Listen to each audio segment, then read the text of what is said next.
Hi எல்லாருக்கும் வணக்கம். Welcome to Dhana's special. நம்ம இன்றைக்கி வெஜ்ஜு சால்னா எப்படி செய்கிறதுன்னு பார்க்க போகிறோம். இது வந்து சப்பாத்தி, பூரி, இட்லி, தோசை எல்லா கூடயும் சாப்பிட்லாம். ரொம்ப நல்லா டேஸ்ட்டாக இருக்கும்.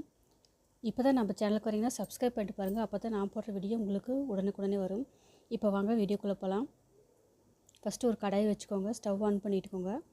இப்போது எண்ணெய் வந்து 2 குழிக்கு 2 அளவுக்கு எண்ணெய் ஊற்றிக்கோங்க. இந்த எண்ணெய் நல்லா சூடாகட்டும். எண்ணெய் சூடானதுக்கப்புறம் இது கூட தேவையானதெல்லாம் இப்போ நம்ம சேர்த்திடலாம். சோம்பு 1/2 டேபிள் ஸ்பூன், பட்டை, லவங்கம், ஏலக்காய், அப்புறம் கல்பாசி இது எல்லாத்தையும் எடுத்துக்கோங்க. இப்போ எண்ணெயில் போட்டுருங்க. இது வந்து நல்லா பொரியட்டும். இது வந்து நல்லா பொரிஞ்சு வாசம் வந்ததுக்கப்புறமா அடுத்ததாக வந்து 2 மீடியம் சைஸ் வெங்காயம் இந்த மாதிரி ஸ்லைஸாக கட் பண்ணதை சேர்த்திக்கோங்க. சேர்த்துட்டு இது நல்லா வதக்கி கொடுங்க. இது வந்து நல்லா வதங்கி வரணும். கலர் வந்து சேஞ்ச் ஆகி வரணும். அந்தளவுக்கு வதக்கிக்கலாம். இதை வெங்காயம் வந்து இந்தளவுக்கு வதங்கி வந்ததுக்கப்புறம் பச்சை மிளகாய் 2 ஸ்லைஸ் பண்ணுது இந்த மாதிரி சேர்த்திக்கோங்க. கூடவே கருவேப்பிலையும் சேர்த்துட்டு நல்லா வதக்குங்க.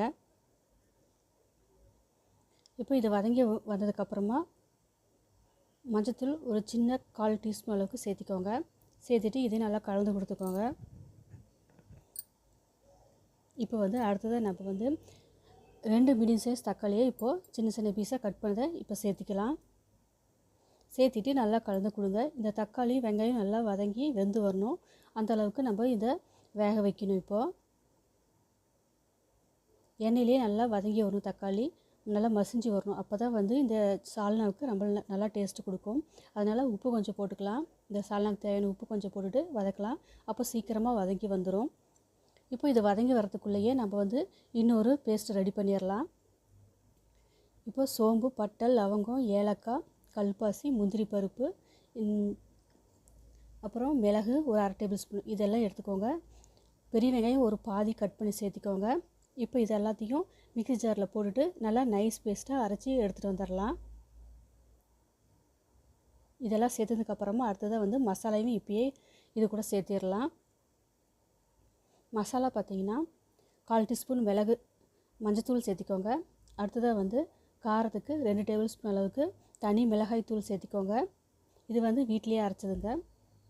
அடுத்தது தனியா பவுடர் வந்து கொத்தமல்லி தூள் வந்து 4 டீஸ்பூன் அளவுக்கு எடுத்துக்கோங்க.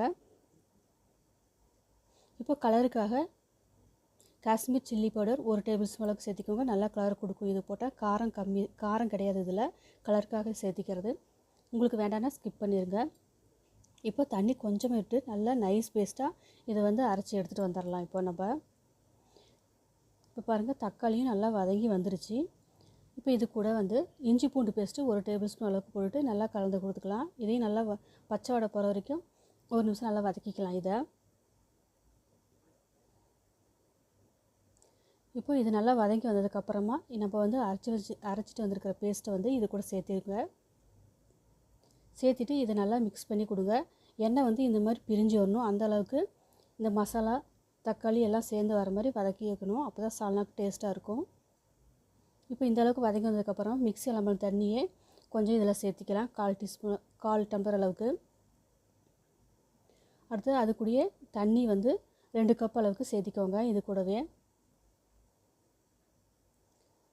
சேர்த்திட்டு இப்போ வந்து நல்லா கலந்து கொடுத்துருங்க. இப்போது இந்த சால்னாவுக்கு முக்கியமாக இன்னும் அடுத்தது வந்து நல்லா வாசனை தரக்கூடிய புதினா இலைகள் இந்த மாதிரி கொஞ்சம் சேர்த்திக்கோங்க.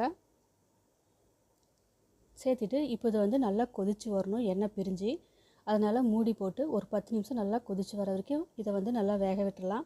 அடுத்தது தேங்காய் பேஸ்ட்டு இப்போ ரெடி பண்ணிடலாம். ஒரு மிக்ஸ் ஜாரில் இந்த மாதிரி ஒரு பாதி தேங்காயை இது கூட சேர்த்திக்கோங்க. பொட்டுக்கடலை 1 டேபிள் ஸ்பூன் அளவுக்கு சேர்த்திக்கோங்க. அடுத்ததாக கசகசா 1 டேபிள் ஸ்பூன் அளவுக்கு சேர்த்திக்கோங்க. சேர்த்திட்டு தண்ணி கொஞ்சம் விட்டுட்டு நல்லா நைஸ் பேஸ்ட்டாக அரைச்சி எடுத்துகிட்டு வந்துடலாம். இப்போ நம்ம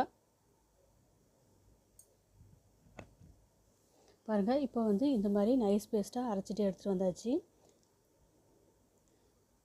இப்போது நம்ம சால்னா ஓப்பன் பண்ணி பார்க்கலாம்.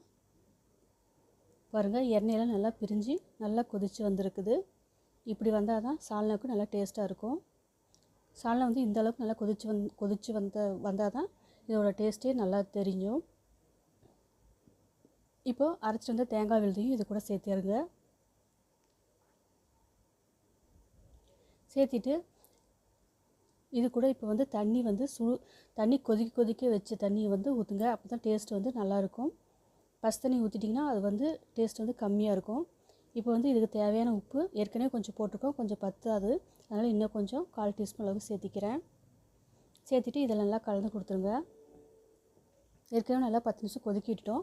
இன்னும் வந்து ஒரு 4-5 நிமிஷம் நல்லா கொதித்து வந்தால் போதும். அதனால் மூடி போட்டுடலாம். இப்போ இதை மூடி போட்டுட்டு இது நல்லா கொதித்து வர வரைக்கும் விட்டுடலாம். ஒரு 4 நிமிஷம் இல்லை 5 நிமிஷம் மட்டும் கொதிக்க விடுங்க போதும். பாருங்கள், நல்லா கொதித்து வந்திருக்குது. இப்போது சால்னா வந்து ரொம்ப கெட்டியாகவும் இருக்கக்கூடாது, ரொம்ப தண்ணியாகவும் இருக்கக்கூடாது. இந்த மாதிரி இருந்தால் தான் சாப்பிட வந்து ரொம்ப நல்லா டேஸ்ட்டாக இருக்கும். இப்போ வந்து அவ்வளோதான், சால்னா ரெடி ஆயிடுச்சு. இப்போ வந்து நம்ம நறுக்கிய கொத்தமல்லி புதினா இலைகளை கொஞ்சம் இது கூட சேர்த்திடுங்க. சேர்த்துட்டு நல்லா கலந்து கொடுத்துட்டு ஸ்டவ் வந்து ஆஃப் பண்ணிடுங்க. அவ்வளோதான், சூப்பராக நம்மளுக்கு வெஜ்ஜு சால்னா இப்போ வந்து ரெடி ஆயிடுச்சு. இது வந்து இன்றைக்கி நான் வந்து சப்பாத்தி கூட சாப்பிட போகிறேன். ரொம்ப நல்லா டேஸ்ட்டாக ரொம்ப நல்லாயிருக்கும். இதே மாதிரி நீங்களும் செஞ்சு பாருங்கள். ரொம்ப டேஸ்டியாக ரொம்ப நல்லாயிருக்கும். இது வந்து இட்லி, தோசை, சப்பாத்தி, பூரி, நான் கூட சாப்பிட ரொம்ப நல்லாயிருக்கும். நாளைக்கு இன்னொரு வீடியோவில் பார்க்கலாம். தேங்க்யூ ஃபார் வாட்சிங்.